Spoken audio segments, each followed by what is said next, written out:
Aston Villa look like they're about to secure top 4 football in the Premier League, and the turnaround since Unai Emery has been made in charge has been simply incredible, floating just above relegation 18 months later, Champions League. A simply brilliant story, and today we look to carry that on in a one-season realistic Aston Villa rebuild. As you can see, we have simulated to the end of the current season. Aston Villa have finished in 4th place, just behind Liverpool, Arsenal coming 1 point away from Manchester City, but it's looking like a very realistic table using the realistic things from our FM24. So if you want a realistic thing, that's the best place to check. And also this save will be available on Patreon, but we'll get into that in just a little bit. The Conference League lost in the round of 16 to AEK Athens, which is actually not a bad thing because they've lost in real life to Olympiacos, I believe, last night. FA Cup third round by Cardiff and 4th round by Southampton. My goal is to lift a trophy with Aston Villa and keep top 4 football. So it's going to be difficult to do that. If we can secure Champions League next season, give ourselves a good run. I want to get to the knockout playoff round. Hopefully the round of 16, I'd like to think we can finish just outside that top 8 in the league phase, and then hopefully make a good step up and try and compete in the round of 16 in the Champions League. That'd be fantastic. Secure Champions League football again and lift a major trophy, the FA Cup, the Premier League, or the Carabao Cup. The Premier League is going to be very, very difficult. The team we are looking at is a very strong one. I have gone ahead and identified some positions I want to improve on. Obviously, Emery Martinez is staying in goal. I would like a brand new right back to overtake Matty Cash, but the rest of the defenders with Torres, Konsa, and Moreno, I think are a good enough sort of defensive 3. Just a brand new right back to come in there. Diaby at right wing as an inverted winger, with John McGinn as the left mid as a wide midfielder on attack. Kamara, Douglas Luiz, and Jacob Ramsey in a very pivotal role as a shadow striker, with Ollie Watkins up front as a pressing forward. As always with these, we have 3 tactics. We have the first one, which is the generic tactic, an attacking tactic with a dual volante DM with Kamara and Luiz, the inverted wingers with McGinn and Diaby with Ramsey and Watkins, and he goes to an attacking forward, and the more defensive 4-4-1-1 system with Ramsey as a playmaker, Diaby, McGinn, Watkins, Kamara, and Douglas Luiz, making a very stacked out midfield rather than being too aggressive, just a one player on attack. All of them tactics are going to be available on Patreon as well. But we're looking for a brand new right back, a backup left back to back up Moreno, a backup midfielder in there to back up Kamara, a backup left mid for John McGinn, and a backup striker for Ollie Watkins. We have kept the likes of John Duran, Tim Arena-Bigham, Kesley Hayden, and Lino Suarez all of the club. In terms of outgoings, there'll be a few. We'll go through all of them when they happen. But first of all, the incomings into this Aston Villa side. We have got £37 million to spend. I'm not going to be going crazy unless there's player sales, which again, I'll only be doing if it's realistic. So Leander Donker has left the club for just under £10 million to head off to Leicester. He's not quite progressed into the midfielder they hoped after he was brilliant at Wolves, hasn't really progressed. So £10 million in the bank, off to Leicester he goes. We ended up selling Leon Bailey for £20 million off to Al Nassr. I think he's a very good player, but it's been, as he did over at Bayer Leverkusen, has been in Moussa Diaby's shadow. It's only fair to let him go. 20 million quid in the bank. Lucas Digne also leaves for £20 million to brand new Champions League side VfB Stuttgart. We will be doing a Stuttgart rebuild soon. Callum Chambers leads off to Fiorentina for £12 million. And finally, Courtney House also heads off to Fiorentina as they have 2 defenders now to bolster their defence. But that is all the outgoings, around £60 million raised, £30 million already. We have £90 million to spend. So I decided to bring in one of my favourite midfielders in the Premier League, and that is James Garner. As you can tell, I'm a Manchester United fan. 3 or 4 years ago, I tipped this guy to go to the very top, and I still think that is the case. He's been brilliant in a very poor Everton side this season, and I genuinely think he is a fantastic midfielder. It wouldn't surprise me if he breaks into the 2026 World Cup squad. I've said that for years, and this guy is a top quality midfielder and really bolsters our midfield options. Douglas Luiz, Kamara, James Garner, and Yuri Tillemans is a fantastic 4, and he cost us around 30 million quid. Andy Lyons comes in. He's our backup left back. This guy, his stats are absolutely brilliant. He's apparently a League One level left back. He can play left back or right back. I genuinely think he's a very good backup left back to Alex Moreno, and I've got absolutely no issue with having him at the squad. But the starting right back is someone that I'm a massive fan of. It's Alistair Johnson from Celtic. He obviously started his career over at the MLS through Nashville, moved to Montreal. Celtic picked him up just last season, and he has been absolutely fantastic. So we have picked him up to come in to the Premier League. He's extremely consistent. He loves big matches, great pace, great crossing ability, bravery, determination, and work rate.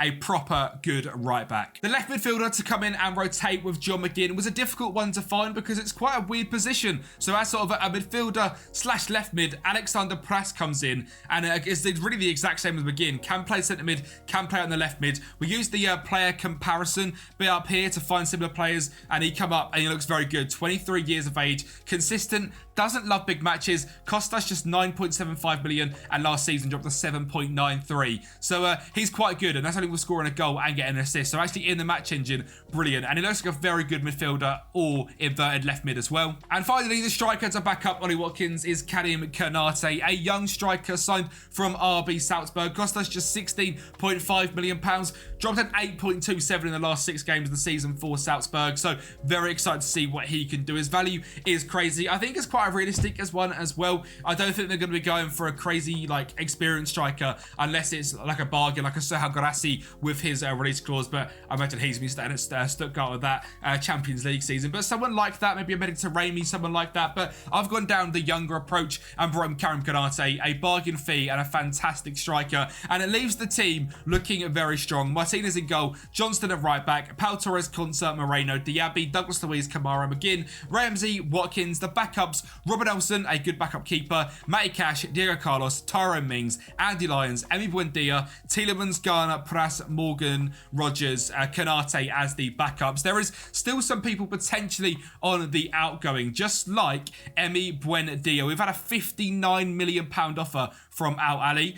It's kind of hard to reject that. So I have accepted it. So we might be seeing someone else come in before the end of the window. But let's get in to August. The Premier League in what the prediction is going to be down in 8th. 33-1. The exact same as United in 5th. So just outside the top 4 behind Newcastle is maybe a little bit surprising, but also a very good side. But hopefully we can creep into that top 4 or even finish in 5th and get Champions League football would be good enough for me. And in our start of the season, in terms of the schedule, we have got Newcastle, Brentford, Leicester and Crystal Palace. So one of the best teams in the league first up, and then 3 easier games. Let's see how we get on. So early on in the season, we were looking to stake our claim to being a Premier League top 4 side and trying to be the team who was predicted 4th in Newcastle. Ollie Watkins gets us off to a simply fantastic start, but Newcastle are going to bounce back. A drive from Willock, he finds Isaac in the middle, and it's 1-1 just before half time. Alex Moreno with a throw-in finds John McGinn in the second half. Kamara on the ball, hits one from range, and there's no stopping that. Nick Pope, an absolute screamer from Kamara, and it's our brand new signing, James Garner, who's going to go and make this 3-1. A late run in to the edge of the box, a fantastic finish, and we have the dispatched of Newcastle in easy business. And that was the hardest game of August as well. Away against Brentford, and Ollie Watkins' brace makes it 2-0. We absolutely smashed Leicester 3-0 with goals from Douglas Luiz, Diaby and Watkins, but the stats say it all. 22 shots to their 2. These 3 tactics are simply fantastic. And finally, another clean sheet, a 2-0 victory against Crystal Palace with goals from John McGinn and Moussa Diaby, slightly helped by the red card of Sheikh Doucouré, but you have to beat what is in front of you, and that is exactly what we've done, and we've ended up top of the Premier League by the end of August on 12 points, 4 games, 4 wins, and a 9 goal difference. Now, there has been an outgoing or 2, and obviously you guys know Emi Buendia was looking to leave the club, so that is exactly what happened. We got that £59 million for him, which is fantastic, and you can see here, our brand new signing is Samuel Chukwueze, a right midfielder who can cut in on his left foot, a fantastic player signed for just £8.5 million from AC Milan, an absolute bargain, and looks absolutely brilliant. So very happy to get him in. Again, just 25 years of age, making the step to the Premier League. It's an exciting one for Samuel, and it's an exciting one for us, but we have to now sort of get the season kicked off. We've got Champions League football against Stuttgart, Carabao Cup 3rd round we're going into against Sheffield United, West Ham, Ipswich and Chelsea in the league as well. So let's get into it and see how our first game of the Champions League goes. But before that game against Stuttgart, we had to go and beat the other team in Claret and Boo. West Ham, a 1-0 victory, and Ollie Watkins on the score sheet again. But it was time for the return of Champions League football to Villa Park, and no one better than Jacob Ramsey to make it 1-0. A fantastic cutback from Samuel Chukwueze, and we're going to make it 2-0 as well. The looping header from Pau Torres, a little bit of a bug in the game, but a 2-0, a very convincing victory to kick off our Champions League campaign. We then faced up against newly promoted Ipswich away from home, and Portman Road, well, it couldn't stop us. A 3-1 goals from Diaby, Watkins and new right back Alistair Johnson picking up man of the match and his first goal for the club. However, a much tighter game in the Carabao Cup against recently relegated Sheffield United. We beat them on penalties 5-3. 2 goals from Douglas Luiz, 1 from Ollie Watkins. We played quite a rotated side in this one, stuck to the 4-4-1-1 as we were away from home and snuck through thanks to a 96th minute equaliser and a victory on penalties. But eventually had our first loss of the season. It was against Chelsea. We were at home. We played in the 4-4-1-1. I actually went defensive against them and used the defensive variant, and I don't think it helped us. We got a little bit battered in this one. We actually 50-50 on possession, but didn't create enough chances. And that's the one issue I'll say about the 3 tactics. The most offensive one is a very good defensive tactics. You will see throughout this whole season. I tweaked it a few times and whatnot, but the actual defensive side of it is very good. Goal scoring became very, very difficult. And it was difficult. One player on attacking, of course, we're going to be good defensively, but just getting that goal scoring edge was a little bit difficult. What I will say is that the end of season 1 rebuild file is available on Patreon, as well as all 3 tactics. So you guys can play in this Aston Villa save or your brand new save with all 3 tactics that we have got here. £5 a month. It helps me massively as I look to maybe one day attempt to take this full time. Support over on Patreon makes the biggest difference, and you guys cannot even imagine. So if you can support down there, it would help us out absolutely massively. £5 a month, and you get quite a lot for it as well. Tactics, rebuild files, and support your boy Kempi. A massive thank you. And obviously you get your name running on the screen as well, just like the legends that have just run down the screen. In terms of the Premier League, that loss against Chelsea puts them top of the table and us down in 3rd, but it's now time to get into the nitty gritty of it. We're going to go through the whole of October and the whole of November. Hopefully we can keep in that top 4 and keep doing bits in the Champions League. Well, first of all, let's fly through the Champions League. In the 4 games we have started off very well. A victory 1-0 away from home against Olympiacos. A little bit of payback for that Conference League knockout. We then faced up against Brest, who are a very decent side, but not quite as good as here Villa, we'd like to think. We go 1-0 down away from home before a great ball in here from Matty Cash into Diaby to make it 1-1, and we are going to make it 2-1. James Garner on the ball finds Big Tim, who finds Diaby. Not quite what he does eventually. The ball falls to him and he makes it 2-1. We then went away from home yet again, played against Feyenoord and won 1-0. But finally dropped our first points in the Champions League against Inter Milan. A very decent showing. 15 shots, a 2.66 XG. But the ball just would not go in the back of the net, and it was a 2-1 loss. And then spell of games actually left us sitting in the top 8. 5 games, 4 wins against Feyenoord, Brest, Olympiacos and Stuttgart, and a loss against Inter Milan. A very strong start for us in the Champions League. But sadly, the same can't be said for our run in the Carabao Cup. And one of the trophies I really wanted to win this season, we have been knocked out to by Middlesbrough. A 95th minute goal from Ollie Watkins made it 1-1, but we lost on penalties 6-5. So it's time to turn our attention to the Premier League then. And one of the biggest rivalries in football here, away from home against Aston Villa. Ollie Watkins makes it 1-0 in just 4 minutes. But Wolves were not going to lie down. It falls to Doherty, who finds Pedro Neto to make it 1-1. And that gave them a little bit of a spell in the game, and a bit of a dominant spell as well, because Pedro Neto drives in and finds Hwang Hee-chan to make it 2-1. Luckily, we were a very good team on the counter-attack. Diaby found Ollie Watkins. He drove down the right-hand side, flip-flap past his man, found Diaby, and he made it 2-2. An absolute ding-dong battle in this first half, and it's not ended yet. Sarabia whips the ball in, and it's going to end up Dawson to Neto, deflection, back of the net, 3-2 to Wolves. 82nd minute, pressing for a goal that whole time. Eventually it comes. Watkins finds Diaby, who has been on fantastic form in this season. He makes it 3-3. And we scrape a 1 point away from Molineux. And well, the draws carried on because it was 1-1 draw against Brighton as well. But we quickly put a stop to a bad run of form. An abrupt 4-0 victory against Southampton. A brace from Bradley left midfielder Alexander Pras. A goal from Boubacar Samara. And a goal for Ollie Watkins. A superb victory. And I've got to say, based on Alexander Pras, a very strong signing from Sturm Graz. £9.75 million.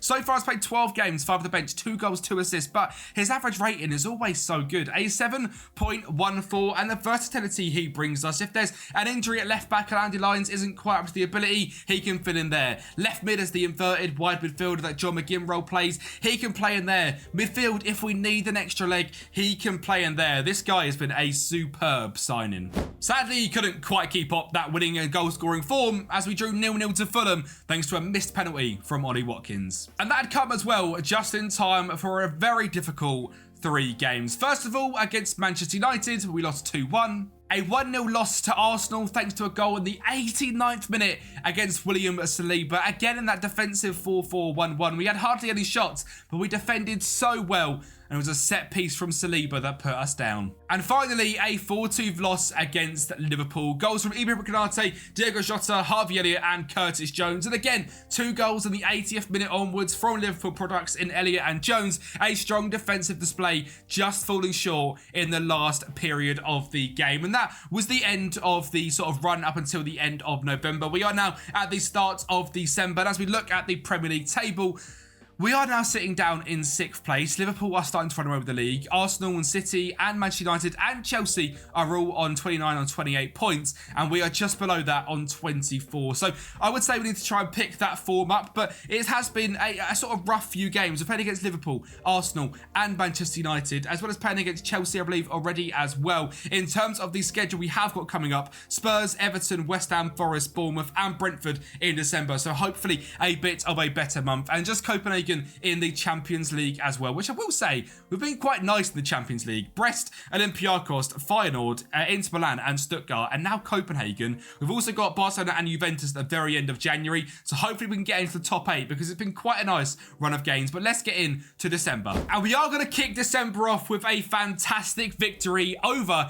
Tottenham Hotspur. Top 4 rivals. Well, they haven't got someone like Ollie Watkins to put the ball into. They wish they had Harry Kane, just like we are glad we have got Ollie Watkins. McGinn finds him once, a goal. Finds him twice, a header at the back stick. In just 2 minutes, 2 goals. And Spurs are going to bounce back in the 91st minute. Pedro Porro down the right-hand side does get in the box, and Brennan Johnson is there. But that was the game. It was a 2-1 victory, and we'd beaten Spurs. And we also beat FC Copenhagen just a couple of days after in one of the weirdest victories of all time, with 2 own goals from Boylston and Dennis Vavro. Jumping back into the Premier League, though, away at Goodison Park, we won 2-0. Another goal from Ollie Watkins, who's been in ridiculous form, and an 89th minute header from Pau Torres. Before one of the craziest games I've pretty much ever had on Football Manager. 4 minutes in, West Ham are going to make it 1-0. Remember, we beat them earlier on in the season, the Battle of the Claret and Blue. They're going to make it 2-0 in 8 minutes. Antonio finds David Brooks, a fantastic finish. We're going to make it 2-1. Thankfully, we're not going to make it 3-0. Douglas Luiz is there from the penalty spot. 13 minutes in, it's 2-1. 25 minutes in, it's 2-all thanks to Mavropanos at the back stick. Not 2-all, sorry, 3-1. I've lost my head. This time, 3-2. Ollie Watkins finds Matty Cash and he fires it past Fabianski for 3-2, remember. Right, 4-2. West Ham just decided this game they were going to be absolutely fantastic. Edson Alvarez fired it past Robin Olsen, who was in goal, and that maybe explains a little bit because Emi Martinez was injured, and they're going to make it 5-2 as well. Jarrod Bowen in the front post, 5-2. 5-3. John McGinn finds Ezri Konsa, who finds Alistair Johnson. A great ball into John McGinn, but sadly, that was the final result. But thankfully, we bounced back. A 2-0 victory against Notts Forest, a 2-1 against Bournemouth, and a 3-0 victory against Brentford. A goal from Ollie Watkins and a brace from John McGinn. And I want to touch on both of them players before we get into the January transfer window, because John McGinn has been a revelation in this wide midfielder on attack role. He is simply fantastic. 18 games, 8 goals and 5 assists, a 7.24 average rating, consistent and loves a big match. And I never use this role at all, wide midfielder on attack. It's one of the weirdest roles in the game. Performs defensive and attacking duties on the flanks, support the forwards on midfield and defence when required. Genuinely lacking either the explosive pace or exciting dribbling skills of an out-and-out winger, the wide midfielder relies on teamwork and work rate to get into dangerous attacking positions without compromising his defensive responsibilities. It is literally John McGinn, and he is fantastic at it as well. And finally, our goal-scoring king, Ollie Watkins. He's been brilliant this season in real life. Should really be up there in the player of the year sort of conversations. But 26 games, 17 goals and 3 assists. This guy is an absolute bagsman and is simply fantastic on FM as well. But it was January, and there was some exciting things happening. We had a big old budget, a big old wage budget. But some of our players have a lot of interest in. Whether it's Jacob Ramsey, who has a lot of interest in from Juventus. Moussa Diaby, Alex Moreno, Esri Konsa, John McGinn's interested, Morgan Rogers, Diego Carlos, Yuri Tielemans. Karim Konate's unhappy because Ollie Watkins is too good, but we're going to give him some more game time, don't worry. And obviously the likes of Douglas Luiz as well, all with fantastic values and all heavily wanted in this January market. Hopefully we can keep hold of pretty much all of them. I'm not going to look to make more than probably one sale if we get good money come in, and we'll obviously reinvest it in the squad as well. But the Premier League is going very well. We are back up into 4th place. Manchester City actually team to drop down into 5th. Ollie Watkins is the top goal scorer and Douglas Luiz is 2nd on assists. So we are absolutely cooking. 39 points from 20 games. That's on track to get 78 points, which would be a very good point tally yet again. So hopefully we can do something like that. Would be brilliant. In the Champions League, we are sitting in 3rd, which is great. 15 points already. Things are going very well there. We are about to start our FA Cup campaign as well. So everything is happening. January should be fun. Well, earlier on in the season, we faced up against Newcastle for the first game, and this time we faced them as the first game of January as well. Alex Isaac gets them off to a 1-goal lead, and Anthony Gordon on the left-hand side cuts it back in to that man, Alex Isaac, to make it 2-0. So away from home, it was going to take quite the comeback. Well, Samuel Chukwueze on the ball finds Morgan Rogers. He finds John McGinn in that wide midfield attacking position to make it 2-1. A fantastic finish. Newcastle then dilly-dallying on the ball at the back. Douglas Luiz is in there like a rash. He fires a ball in, a deflection off Botman. It's 2-2. 88th minute, the Aston Villa fight and passion. Alex Pras finds Morgan Rogers open in space. He finds John Duran. He makes it 3-2, and we've beat Newcastle yet again. That battle for top 4 is well and truly on. And then we scraped past Accrington Stanley 1-0 because, you know, that would have been great if we got knocked out there. Like I said, I massively want to lift a major trophy, and the FA Cup would be a great one. So a 1-0 victory thanks to a goal from Karim Konate. But it was at this point we had our first sale, and it was Diego Carlos leaving off to Saudi Arabia for £14 million. And we had a game against Manchester City before some more big ones. And that was actually a very good 0-0 draw away from home at the Manchester City Stadium.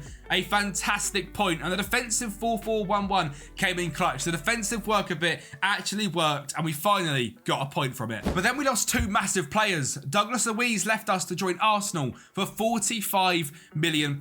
He refused to sign a brand new contract, which is why I ended up cashing in. I think it's a clever thing to do. We had 18 months left in this deal, and £45 million can go a hell of a long way. And we also sold Alex Moreno to Newcastle. And this one I really don't want to do. He has been fantastic this season and is a great left back on the game, but he is 31 years of age, and we have got the money now to bring in a better left back. So we sold him for £27 million, and that is a lot of money when you think of young left backs you can bring in. So our first signing was the one to replace Diego Carlos. It was Junior Mwanga, signed from Strasbourg for I believe £7.75 million.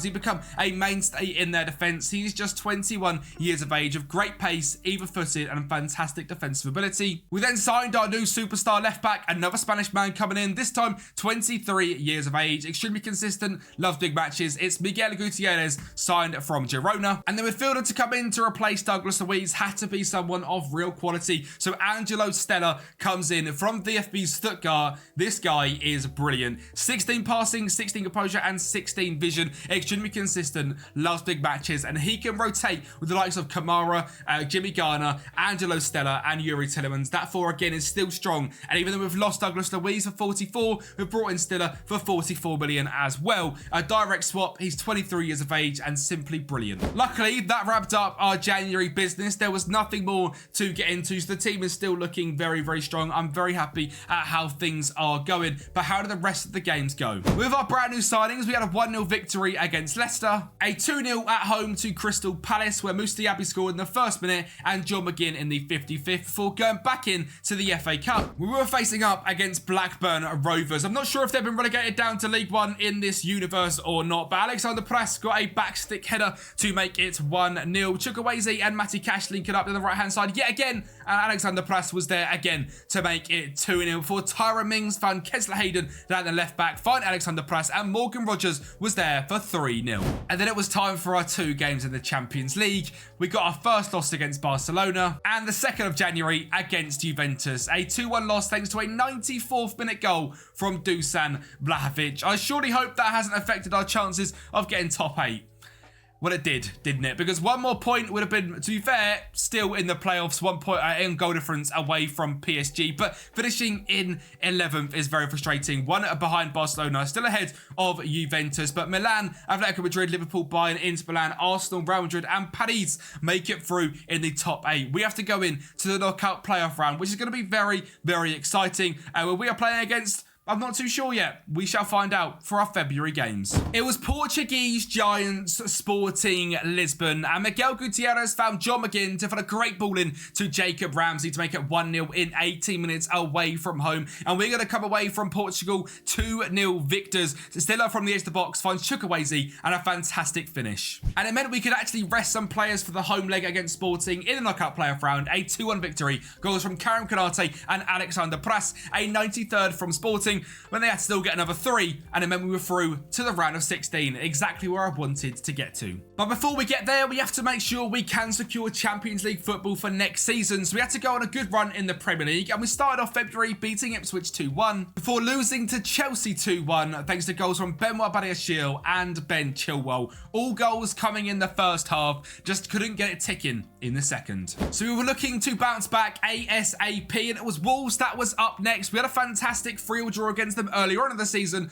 Hopefully this time at home we could grab all 3 points. Well, Karim Konate got us off to a great start of a 1-0 before John McGinn found Diaby to make it 2-0 past Jose Star. And this first half was one like nothing else. Karim Konate from the edge, a perler into the top corner. No saving that for Jose Star. And the fourth is going to come from some high press, and eventually it falls to Konate. He pulls it back to Jacob Ramsey, and it's 4-0 in 48 minutes. We took the foot off the gas in the second half, and the 94th, Bergade gets down the right-hand side. He fires it in the box, and Pedro Neto is there, but a convincing 4-1 victory. We followed that up with a 91st minute winner from John McGinn and a 3-2 victory over Brighton, before falling just short in the Premier League against Southampton, drawing 1-1. I believe we drew against them 0-0 last time as well, so the newly promoted side have done absolute bits against us. We are still just inside that top 4, but a win from Manchester City in their game in hand makes it back to level points and them in there on Champions League and on goal difference. But we are just clear of Manchester United by 9 points, so hopefully top 5 should be okay, and top 5 based on the UEFA coefficient rankings. Hopefully this season is going to be Champions League. In real life, it's not going to for the 23-24 season, but hopefully for the 24-25, the team's going to have a better showing in Europe, so top 5 should be okay. But I tell you what, we're still not far off the Premier League trophy either. We are doing absolute bits. We are through to the round of 16 in the Champions League, where we are facing up against one of the best teams in the world in Arsenal, who are top of the league currently. FA Cup, we are away against Everton, against Bristol City. If we win that, we're away against Everton, which should be fun to see if we're going to get through them. And obviously the Carabao Cup, nothing quite. So a good end to the season should be coming up. 10 games left in the Prem to secure Champions League. But there was only 2 games in the Premier League this month. A 1-0 loss against Fulham and a 2-1 loss against Arsenal, thanks to an 86th minute Martinelli goal. Again, just not quite holding on to these victories. So we'd certainly dropped out of the top 4. Could we, however, carry on our run in the FA Cup? Well, Mwanga finds a great ball into Kamara to find an unreal ball into the Abbey, and is poked home by Jacob Ramsey against Bristol City 23 minutes in. And we're going to go and make it 2-0 in the 86th minute as well, meaning we are up against Everton up next. A great goal from John McGinn, where thanks to an Ollie Watkins penalty in the 37th minute, we were 1-0 victors, and we were through to the semi-finals of the FA Cup. A simply fantastic run, and obviously a trophy we're looking to win. But what about the Champions League? Obviously, we're drawn up against Arsenal, and we go 1-0 up thanks to an open goal for John McGinn in the 9th minute. But just after the first half whistle ends, Jurriën Timber, Gabriel Jesus, Gabriel Martinelli, it's 1-1. Meaning we had to take it back to the Emirates, and Ollie Watkins got us off to a great start of a penalty in 7 minutes, but a bit of a defensive error from Brownie midfielder Angelo Stiller meant it was going to be 1-1 after an interception and an Odegaard finish. And Arsenal are quite a good side. Top of the Premier League, one of the best in the world, so they punish us, and Gabriel Jesus makes it 2-1. As it stands, we are going out, and a third only makes it certain. A goal from Bukayo Saka ends our Champions League dreams. Which is sad because we dropped out of the top 4 in the Premier League. We've got out of the Champions League and we are now through to the semi-finals of the FA Cup, which I suppose is very good. It is Liverpool we have got though, so it's going to be a very tough game. The other leg is City or Spurs most likely, so it's not going to be easy to win this either. This might be a bit of a mid-season, but I'm hoping it's not going to be. We can still secure Champions League football. We can still lift a major trophy. So let's go in to the run-in. And what better way to bounce back from all that heartbreak than lose to Liverpool 3-1, pick up another very good point, but sadly just a point against Manchester City, and lose 5-2 to Spurs. I tell you what, this little run of form is simply not fair, and there's still Manchester United to come. But luckily, a 95th minute goal from Miguel Gutierrez just manages to get us back to winning ways before our last 3 games of the season. But I tell you what, it hasn't been easy. That's a poor run of games, that. And up next was Everton. We faced up against them and a ball whipped in. Emery made it 1-0, which was a great start before Everton, of course, come back and made it 1-1. Savio to the left-hand side found Calvert-Lewin and we drew 1-1. And we just simply couldn't stop the rot. We lost 2-1 to Nottingham Forest as well, meaning all hopes of top 4 had been written off. Of course, when things didn't matter, we absolutely battered Bournemouth 5-2. Thanks to goals from Jacob Ramsey, Ollie Watkins, and 3 own goals from Sinisi, Mukiele, and Sabariani. The Premier League season was over. And we finished in 5th place, but 5th place is good enough for Champions League thanks to the other Europaper coefficient rankings. So while it's not top 4, we have had a season of the Champions League and managed to sustain the Champions League as well, which in my books is a massive, massive W. So we can really now go on and build a squad. Well, you guys on Patreon can, of course. Obviously, I'm not going to be carrying on this save, but a fantastic one there. Could we do it all though and lift the trophy as well? Well, in the semi-finals, it was Liverpool that stood in our way, and Luis Diaz found Trent and a shot across the goal. Eventually hits Diego Jota's head and they make it 1-0. But Miguel Gutierrez on the ball, drives to the left-hand side, finds Alexander Pras, and Karim Kanate was there to make it 1-1. And we're not going to see anything again until extra time, but you'll be surprised there's still 4 goals to come. Alistair Johnson whips the ball in, Jacob Ramsey is there to make it 2-1 to the mighty Villa, and Angelo Stiller on the ball sets it into Jimmy Garner. He's going to fire a ball through to John McGinn to make it 3-1, and John McGinn, he absolutely loves Aston Villa and he absolutely loves scoring goals in this left midfield position. Chukwueze finds a ball to him and he makes it 4-1 against Liverpool. An absolute demolition, and even though McAllister penalty went in, we were the team heading through to the FA Cup final. Where of course it was going to be Manchester City to stand in our way, but Jacob Ramsey finds Moussa Diaby to the right hand side and he makes it 1-0 in 26 minutes. The interesting thing, Rodri gets sent off 2 minutes later, but that didn't stop City equalising in the 77th. We then fly into extra time. Chukwueze finds Matty Cash to Kamara to Chukwueze, and Ramsey is there, the Aston Villa boy, Jacob Ramsey, to score the winning goal in an FA Cup final. And Aston Villa are major trophy winners yet again, thanks to a winner in the 94th minute. A pretty good season, all things considered in my books. We've got back into the Champions League, got through to the round of 16, losing to Arsenal, who won the Premier League, and we won the FA Cup. And we did it all using realistic tactics, using realistic signings, and overall, I think we absolutely cooked. In terms of average rating, John McGinn, a 7.10, 15 goals and 8 assists. Angelo Stiller, in his games he played, was brilliant. Emi Martinez, a great goalkeeper on this game. Moussa Diaby, 11 and 11. Jacob Ramsey, 11 and 6. Ollie Watkins, 26 and 5. Morgan Rogers actually ended up playing 12 games, 7 on the bench, 2 and 2 was also brilliant. Karim Kanate, when played, was also fantastic. Jimmy Garner, 2 and 5, a brilliant signing alongside Alistair Johnson. I actually think we built a very strong side, but also keeping things realistic. We managed to sort of move on a couple of big names that didn't want to be here anymore. We ended up raising £214 million, spending 123, but £100 million of a profit is absolutely fantastic. Well, actually, given that 10 million there and 50 there, about 60 million pounds of a profit, but still a very, very good realistic rebuild of Aston Villa in just one season. And as mentioned, this save is available now for you guys on Patreon to pick up. If you have enjoyed, make sure to like the video, subscribe to the channel, get us to 10,000 subs. If you're still watching around 40 minutes in, you must have enjoyed, so hit that subscribe button and I'll speak to you next time.